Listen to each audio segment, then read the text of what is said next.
Assalamualaikum warahmatullahi wabarakatuh. Selamat pagi pemirsa Kabar Banten. Jumpa lagi dalam acara Sorotan Sepekan Harian Umum Kabar Banten.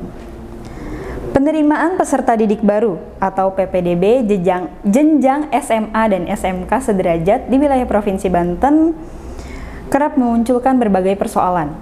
Salah satunya yang paling disorot adalah praktik kecurangan yang dinilai masih berpotensi terjadi di wilayah Provinsi Banten, khususnya PPDB di tahun ini, 2023. Bersama saya, Rizky Putriananda, inilah Sorotan Sepekan Harian Umum Kabar Banten, edisi Jumat 16 Juni 2023. Seluruh SMA, SMK sederajat di Provinsi Banten sudah mulai bersiap menyambut tahun ajaran baru 2023-2024 yang sebentar lagi akan dimulai.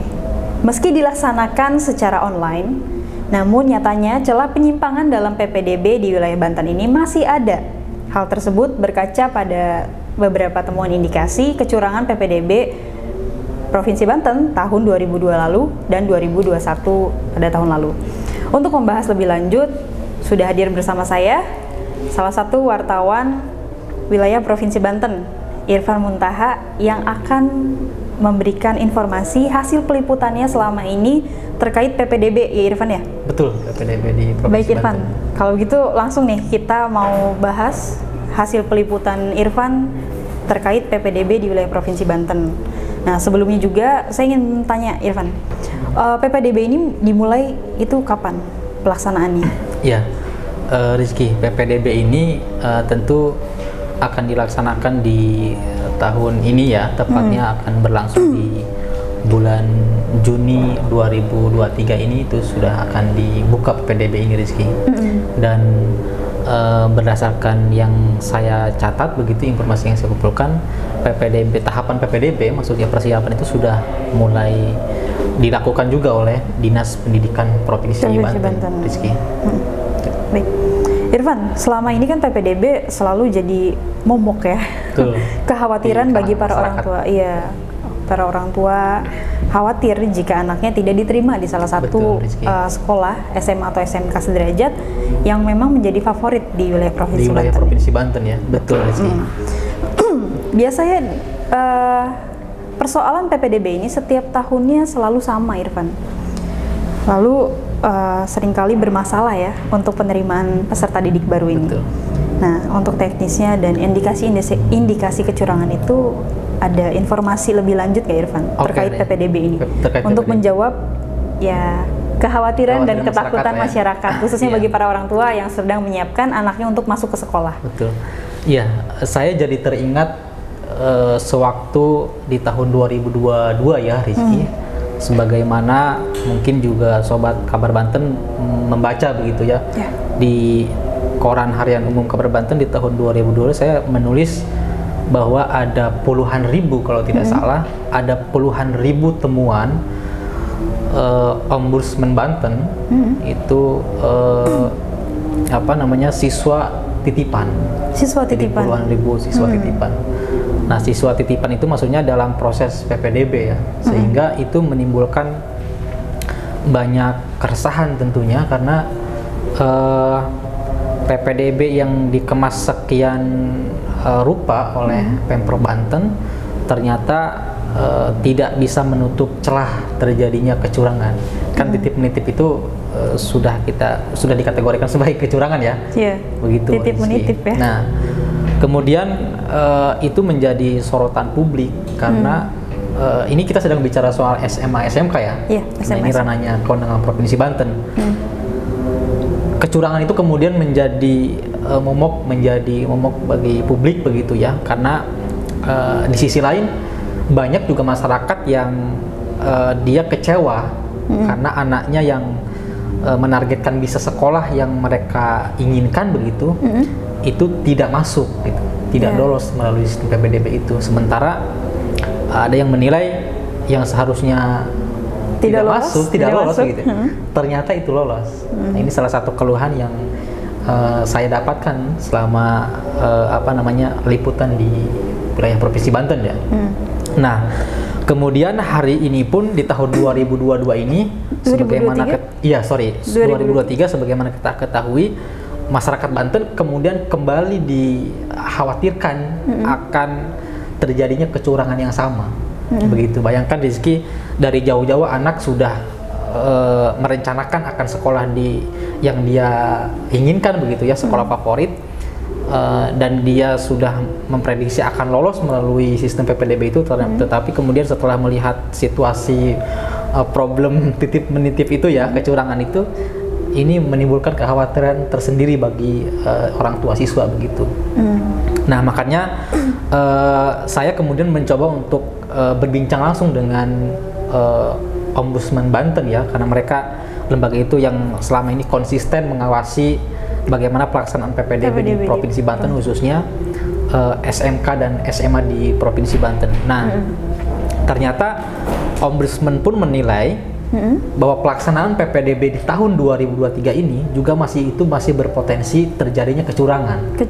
Khususnya terhadap titip menitip ya, yang sudah menjadi budaya nampaknya di wilayah Provinsi Banten ini. Mungkin di daerah lain pun sama. Betul. Tapi kita saat ini menyoroti di wilayah Provinsi Banten. Di Provinsi Banten. Yang temuannya mencapai puluhan ribu.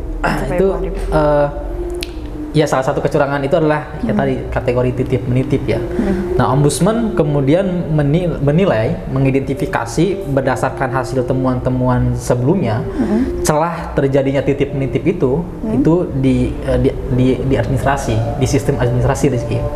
Misalkan seperti yang kita ketahui di PPDB itu kan ada sistem zonasi ya, kemudian ada sistem afirmasi, prestasi begitu ya. Nah, di sistem prestasi ini dan afirmasi itu, Rizky, afirmasi itu berdasarkan tempat tinggal ya, atau zonasi itu berdasarkan tempat tinggal. Betul.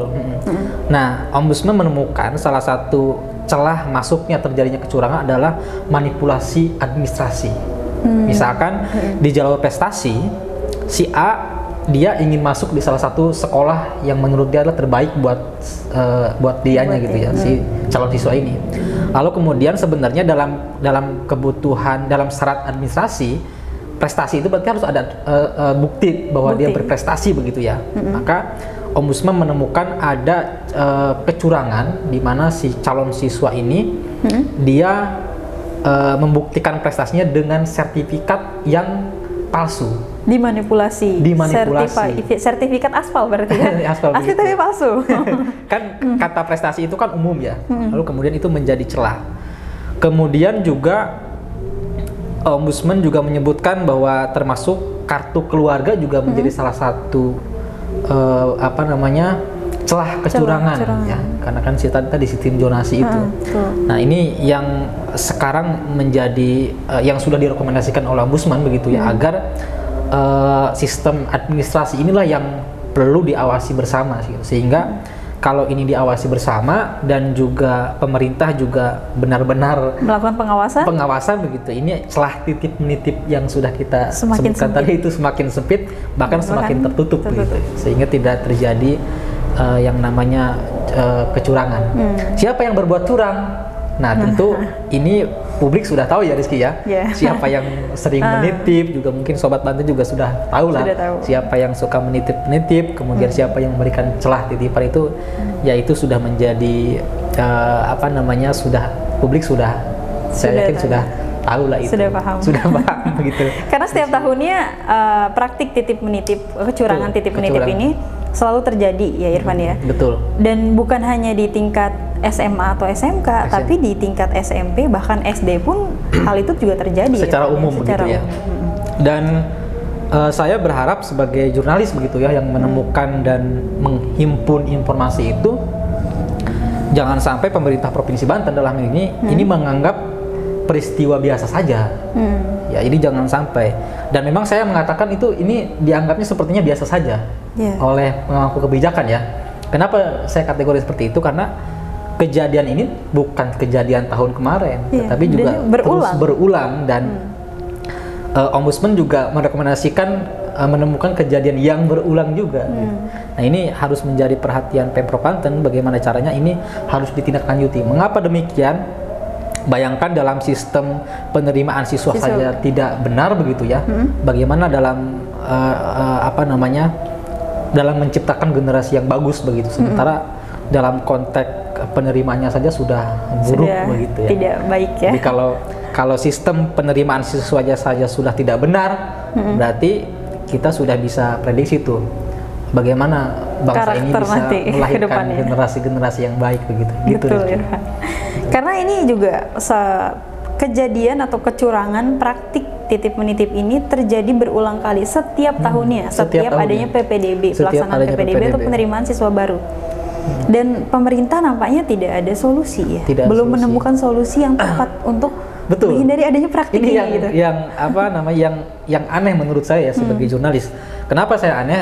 Sebagaimana kita sudah catat di Harian Umum Kabar Banten terbit di hari Rabu ya kalau tidak salah. Salah satu jurnalis khusus di bidang pendidikan itu sudah mengkonfirmasi terhadap Kepala Dinas Pendidikan dalam hal ini Pak Tabrani ya. Dan Pak Tabrani mengatakan menurut saya ada jawaban yang sebetulnya tidak masuk kategori pemangku kebijakan. Kurang relevan lah ya. Ya, kurang relevan lah. Seharusnya bisa mendeskripsikan bagaimana upaya Dindik Provinsi Banten dalam mengatasi atau mencegah terjadinya kecurangan. Karena kecurangan ini ya tadi bukan hal yang baru, tetapi sudah lama yang seharusnya dalam kacamata saya harusnya pemerintah Provinsi Banten sudah punya konsep bagaimana agar kecurangan ini tidak terjadi begitu. Seharusnya kan dihilangkan ya, malah dilestarikan dan dibudayakan, betul ya? Sepertinya begitu ya kalau asumsi sebagai jurnalis ya. Karena begitu. Setiap tahunnya pasti ya praktik itu kecurangan itu berulang lagi betul, dan selalu masyarakat juga dihantui, dibayang-bayangi dan merasa khawatir setiap kali ada penerimaan siswa peserta didik baru ini. Karena namanya orang tua ya nggak sih? Dia pasti menginginkan yang terbaik untuk anaknya. Apapun segala cara pasti akan dilakukan, tapi tidak dengan kecurangan. Gitu. Saya pernah berbincang langsung dengan salah satu orang tua siswa, Rizky. Dengan salah satu orang siswa, dan dia memang aktivitas sehari-harinya berdagang di salah satu masjid ya, dagang kopi. Jadi dia sempat menyampaikan keluh kesah ke saya begitu ya, bahwa dia pernah mendaftarkan anaknya gitu ya ke salah satu SMA tapi tidak diterima. Tapi di saat seperti itu kemudian ada oknum yang menyampaikan ke si ibu tuh mengaku bahwa ada oknum yang menawarkan jasa untuk bisa memasukkan ke salah satu SMA yang diinginkan dengan imbalan yang menurut saya itu tidak pantas diapresiasi ya. Janji mengharapkan imbalan. Jadi miris, Rizky, kalau kita harus itu baru saya temukan dari satu warga ya. Mungkin teman-teman jurnalis di seluruh Banten, dari Kabar Banten pasti saya menemukan keluhan yang sama gitu, Rizky.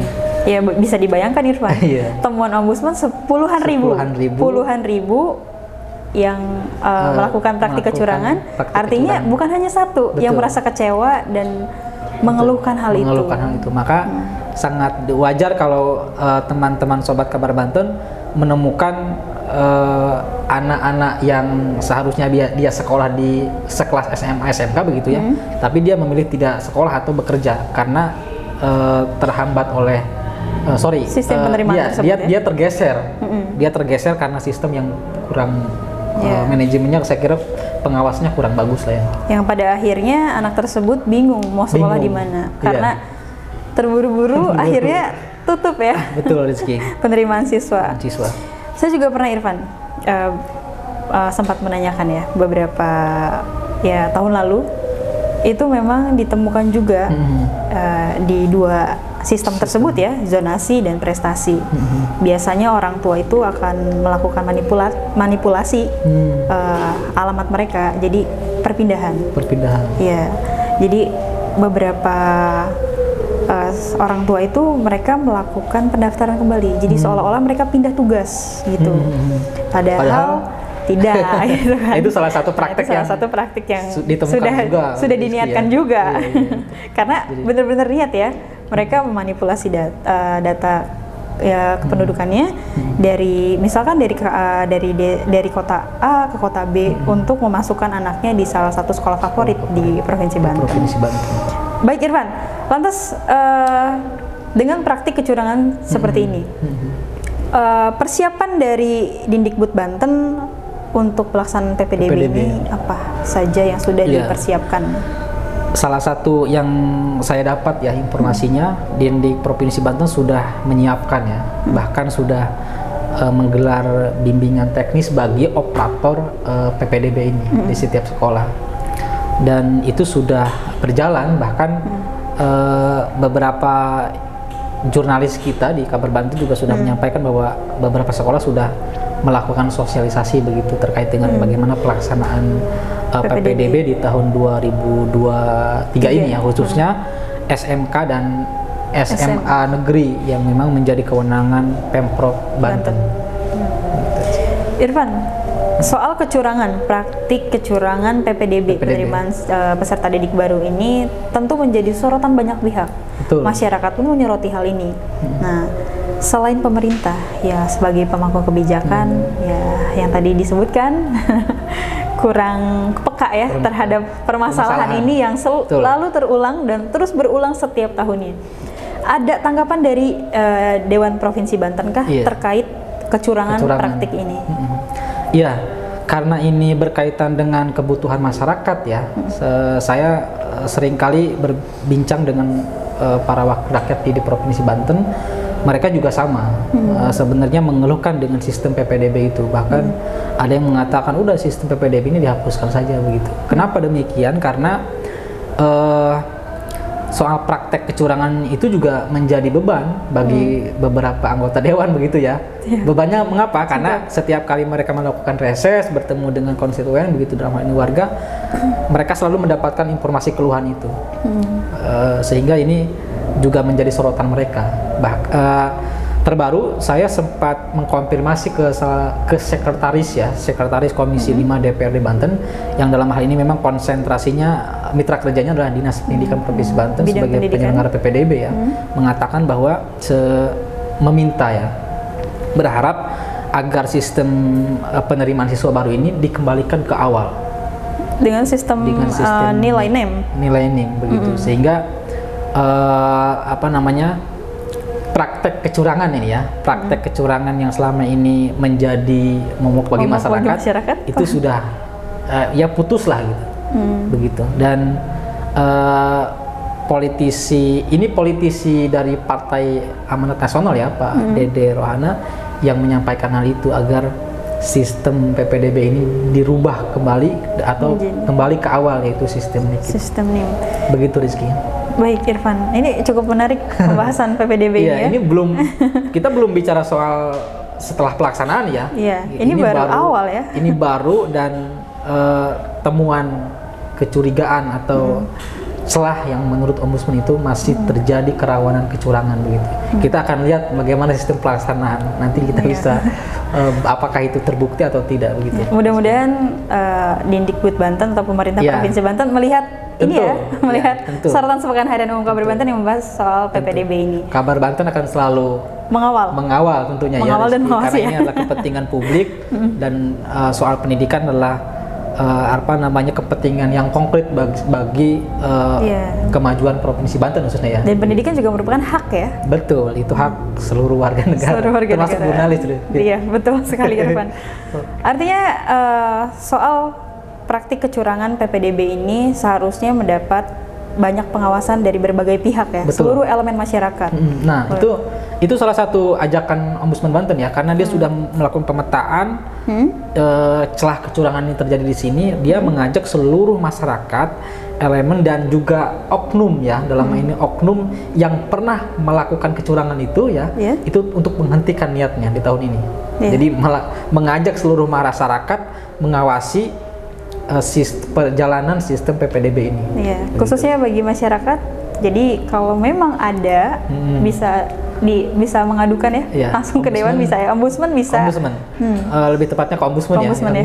Yang menurut saya itu lebih independen dalam melakukan penindakan terhadap praktik kecurangan. Irfan, PPDB apabila nanti direalisasikan sistem PPDB zonasi ini dikembalikan seperti awal dengan melihat NIM, itu juga tidak menutup kemungkinan adanya kecurangan lain ya, betul? Nah, apakah yang harus dilakukan oleh pemerintah dan Dewan tentunya?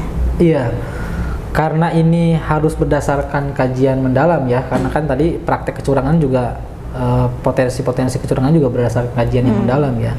Kalau kemudian kebijakan ini akan dirubah kembali ke awal, ya tentu juga harus menyiapkan bagaimana sistem baiknya begitu ya, dan juga bagaimana menyiapkan sistem agar di sistem yang lama juga tidak terjadi atau tidak ada celah kecurangan bagi oknum-oknum yang memanfaatkan situasi itu.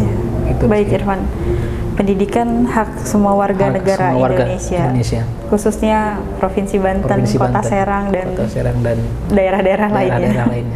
Baik pemirsa Kabar Banten, terima kasih Irfan sudah memberikan informasi dan pencerahan bagi masyarakat dan penonton di Sorotan Sepekan Harian Umum Kabar Banten. Irfan bakal terus mengawasi.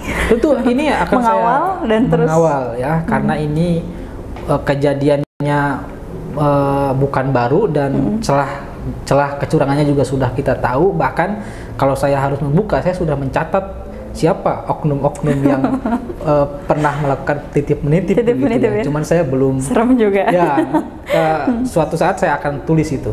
Ya, siapa oknum yang memang melakukan praktek kecurangan itu. Jadi siap-siap ya bagi siapa yang sudah melakukan titip-menitip. Ya, dan kalau sudah berniat untuk melakukan praktik titip-menitip atau kecurangan lainnya, mulai sekarang dihentikan dan dibatalkan niatnya, Irfan ya. Betul. Karena ini merugikan orang lain. Mengambil keuntungan bagi diri sendiri dan merugikan orang lain, dan itu secara tidak langsung memutus semangat para calon siswa untuk bersekolah dan melanjutkan masa depannya. Baik pemirsa Kabar Banten, tentunya kita akan kembali di pekan depan, pekan berikutnya dengan tema-tema yang lebih menarik lagi, dan tentunya juga kita akan membahas terus dan mengawal soal PPDB di wilayah Provinsi Banten. Mudah-mudahan di tahun ini tidak ada praktik titip-menitip atau kecurangan-kecurangan lainnya yang tentunya merugikan masyarakat, khususnya para calon-calon siswa dan orang tua. Baik pemirsa Kabar Banten, jumpa lagi dalam sorotan Sepekan Kabar Banten di pekan depan bersama saya Rizky Putri Ananda dan Irfan Muntaha. Kami pamit undur diri. Assalamualaikum warahmatullahi wabarakatuh. Waalaikumsalam warahmatullahi wabarakatuh.